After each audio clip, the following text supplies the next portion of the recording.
Hey guys, welcome back to my channel. I'm Jeremiah from Malaysia. Today I'll be sharing 4 tips that would be useful to beginners and new lifters in the gym. So the first tip is having good form. So good form is basically having the right technique to do an exercise.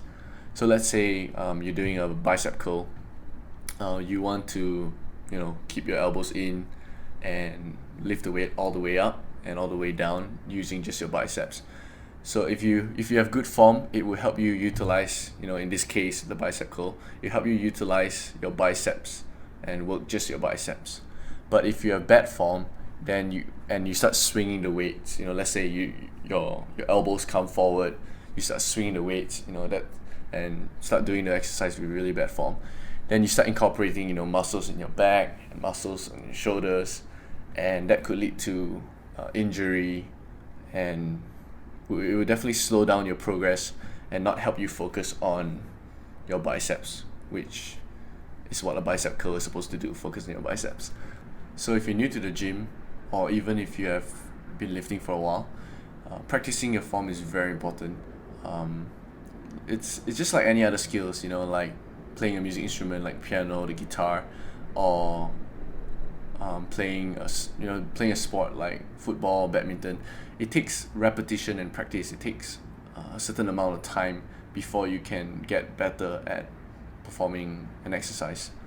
So I know it can be really intimidating, if you're new and let's say you're curling 5 kgs, and the guy or girl beside you is curling like 5 billion kgs. It can be a bit intimidating, but you have to drop your ego and just focus on the form, even if you're just doing 5 kgs, because form is a lot more important than just the weight or how much you can lift. The second tip is to keep your workouts simple. So if you're new to the gym, you want to keep practicing like I said before, you want to practice your exercises. You don't want to start doing like supersets or drop sets and I guess fancier stuff. Like example, if you're curling and then you throw your dumbbell after you're done, and you go to the next exercise, and after that you go to the next, and doing all this fancy stuff. Don't get me wrong, that's not bad at all. But if you're new, you want to focus more on the basic movements. You want to focus more on, like I said before, your form. So remember, just keep it simple, and as you improve, you can slowly make it more intense and more fancy. The third tip is to avoid undertraining or overtraining. Basically, undertraining is when a person is not training enough to see much progress at all, and overtraining is the other extreme, where a person might be training too hard to a point where it could affect their progress. So for example, a person who undertrains would be a person that would go to the gym, do maybe only 1 or 2 exercise of biceps, and then after that only 1 exercise of abs, and then finish workout liao lor, drink protein shake, go home.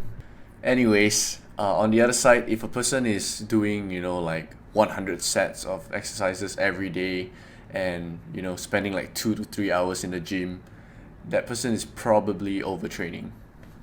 The fourth and final tip is to take it slow with your diet.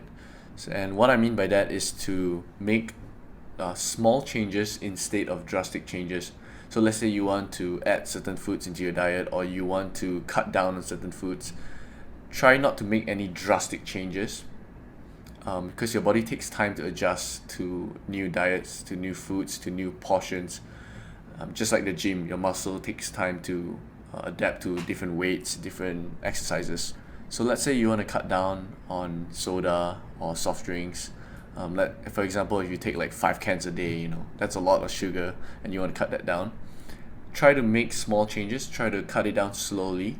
So for example, in a matter of few days or a few weeks, you cut down can by can, instead of not drinking soda or soft drinks completely. So give it time. Give your body time to adjust. So if you're new to lifting or the gym, remember to practice your form. Remember to keep your workout simple. Remember to avoid undertraining or overtraining. And remember to avoid bad eating habits that might stop you from reaching your goals. If you have any questions about what I talk about today, or any questions about fitness, training, or nutrition, please leave it in the comment section below. I will answer them as soon as I can. And if you have any ideas or any topics that you want me to cover, please leave them in the comments as well. Remember to subscribe to my YouTube channel and like my Facebook page. Again, thank you so much for watching, and I'll see you guys in the next video.